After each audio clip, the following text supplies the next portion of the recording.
नमस्कार दोस्तों। आज की कहानी है नए चेहरे की तलाश। पूरा हाल ही तालियों की गड़गड़ाहट से गूंजने लगा। प्रेस रिपोर्टरों के कैमरे चमकने लगे। कंचन को नृत्य सुंदरी के अवार्ड से नवाजा जा रहा था। उसी समय भंडारी ने कंचन के पास जाकर बधाई देते हुए कहा, मिस कंचन, मैं मुंबई से आया हूँ। अगर आप फिल्मों में काम करना चाहें तो ये रहा मेरा कार्ड। मैं अलंकार होटल में ठहरा हूँ। कंचन के पिता बैंक की नौकरी से रिटायर हो चुके थे। उनके कोई दूसरी औलाद नहीं थी, इसलिए कंचन का लालन पालन बहुत ही लाड़ प्यार से हुआ था।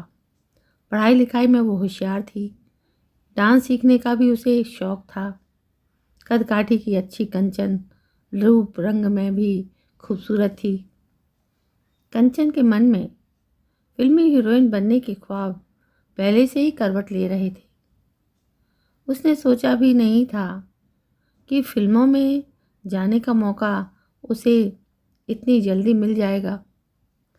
वो रात भर भंडारी का कार्ड लेकर सोई। अगले दिन दोपहर होते होते वो अलंकार होटल पहुंच गई। क्या लेंगी, ठंडा या गरम? भंडारी ने पूछा। ठंडा लूँगी, कंचन ने कहा। भंडारी ने वेटर को ठंडा लाने का ऑर्डर किया। इस बीच उसने कंचन को कई एंगल से देखा।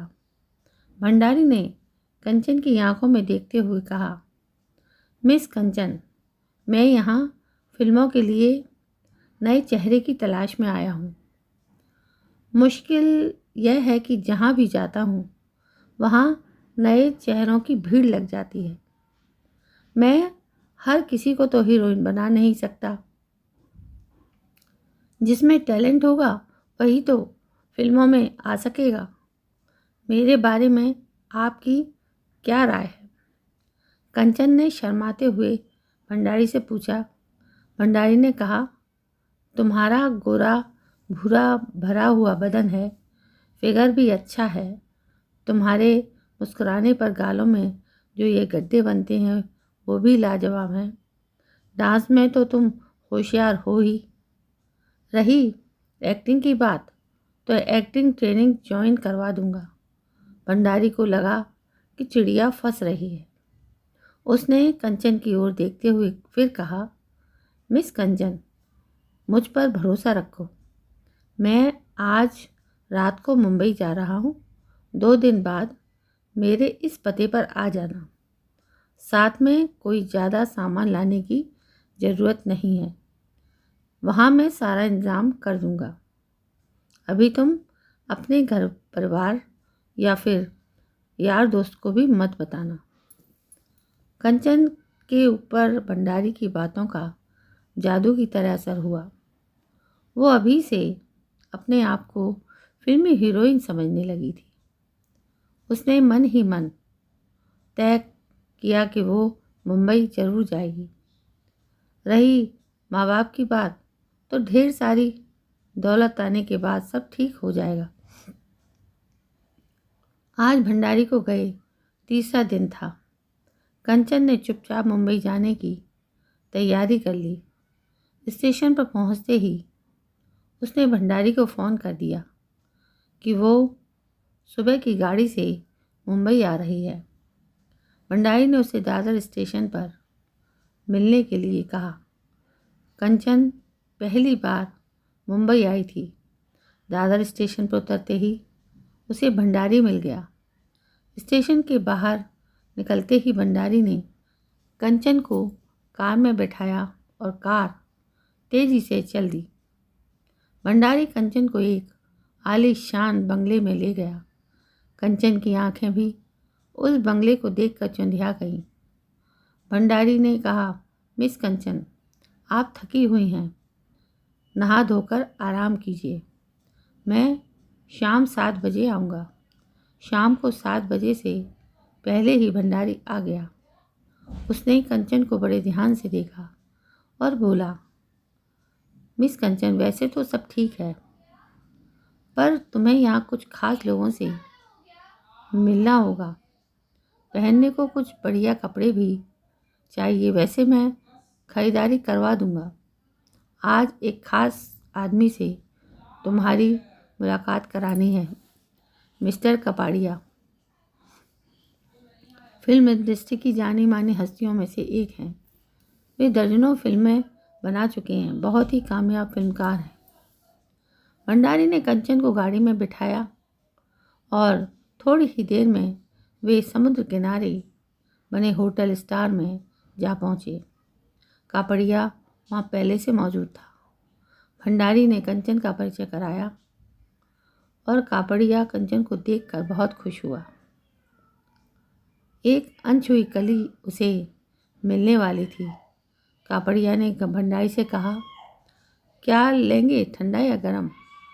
भंडारी ने कहा, कल की होने वाली हीरोइन हमारे सामने है, आज तो कुछ यादगार पार्टी हो जाए। आज का मेनू मिस कंचन की पसंद का होना चाहिए। कंचन ने केवल ठंडा पीने की हामी भरी। ठीक है, आज हम मिस कंचन की पसंद का ही ड्रिंक लेंगे। कापड़िया ने वेटर को ठंडा सॉफ्ट ड्रिंक लाने का ऑर्डर किया। थोड़ी ही देर में वेटर ने टेबल पर ड्रिंक सजा दिया। भंडारी ने गिलास में ड्रिंक डालते हुए कहा, मिस कंचन, यह फिल्मी दुनिया है, यहाँ कुछ ज़्यादा ही दिखावा करना पड़ता है। सामने देखो, फिल्मी हस्तियाँ बैठी हुई हैं, अपना मनोरंजन तो कर ही रही हैं, साथ ही अपने हाव भाव से दूसरों को भी लुभा रही हैं। कंचन ने एक बार फिर होटल में उफनते हुए मादक माहौल को देखा। वहाँ की बातचीत और हवा में अजीब सी गंध तैर रही थी। तीनों लोग ठंडा पीने लगे। इसी बीच भंडारी ने कंचन के गिलास में एक पुड़िया घोल दी, जिसे कंचन नहीं देख सकी। कापड़िया ने कंचन को तिरछी नज़रों से देखा और कहा, मिस कंचन, हम लोग फिल्मों में करोड़ों रुपए लगाते हैं। किसी नए कलाकार के लेने में रिस्क होता है, बेडरूम सीन भी लेने पड़ते हैं। अगर नया हीरो उस सीन को करने में शर्मा गया तो अपना बेड़ा गर्क समझो। इसलिए हम बहुत सोच समझकर किसी नए हीरो को लेते हैं। कंचन ने सोचा, मुश्किल से मुझे ये मौका मिला है, अगर अपने भरोसे से इन्हें नहीं जीता तो काम नहीं बनेगा। अचानक कंचन को अपना सिर भारी सा लगा। जगमगाती रोशनी नाचती सी दिखी। उसने भंडारी से कहा, मेरा सिर चकरा रहा है, मुझे नींद सी आ रही है, मैं अब बैठी नहीं रह सकूंगी। भंडारी ने कापड़िया की ओर देखा और कहा, चलो हम लोग चलते हैं, कल स्क्रिप्ट पर चर्चा करेंगे। भंडारी ने कंचन को सहारा दिया और होटल के बाहर खड़ी कार तक लाया।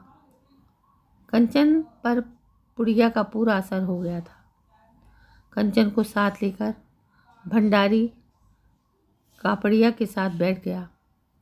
वे गाड़ी को सीधे एक कोठी पर ले गए। कंचन पूरी तरह बेसुध थी। सुबह जब कंचन की नींद खुली तो उसका बदन दर्द के मारे फटा जा रहा था। वो समझ गई कि उसके साथ धोखा हुआ है। अब पछतावे के सिवा वो कर भी क्या सकती थी। घर तो वापस जाने से रही। वो तकिए में मुंह छिपा कर सिसकती रही। शाम होते ही मिस्टर कापड़िया दोबारा कमरे में आया। हेलो मिस कंचन, कैसी हो? तुम्हारे लिए जल्दी ही एक फिल्म शुरू कर रहा हूँ।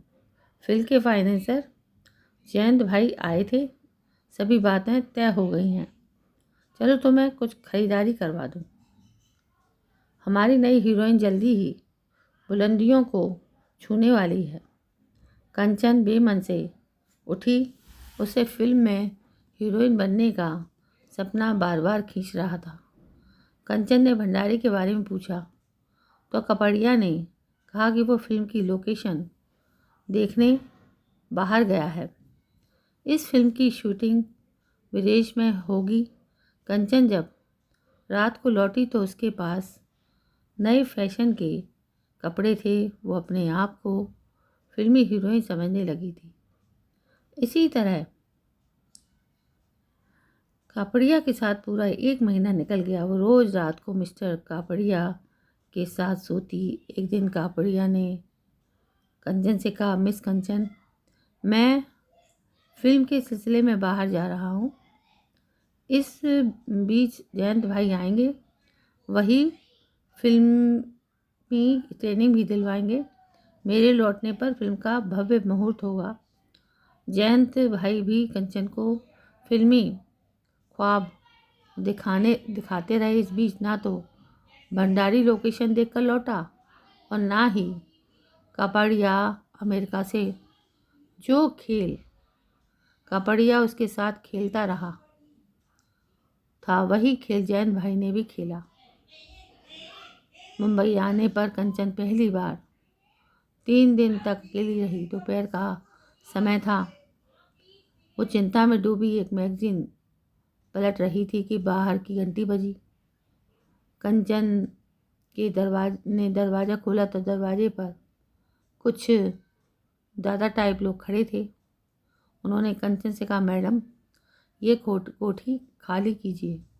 इसका एग्रीमेंट ख़त्म हो गया है, किराए पर थी। मैं कहाँ जाऊँ? यहाँ तो मेरा कोई भी नहीं है।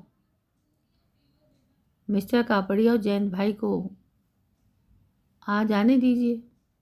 कापड़िया और जयंत भाई अब कभी नहीं आएंगे।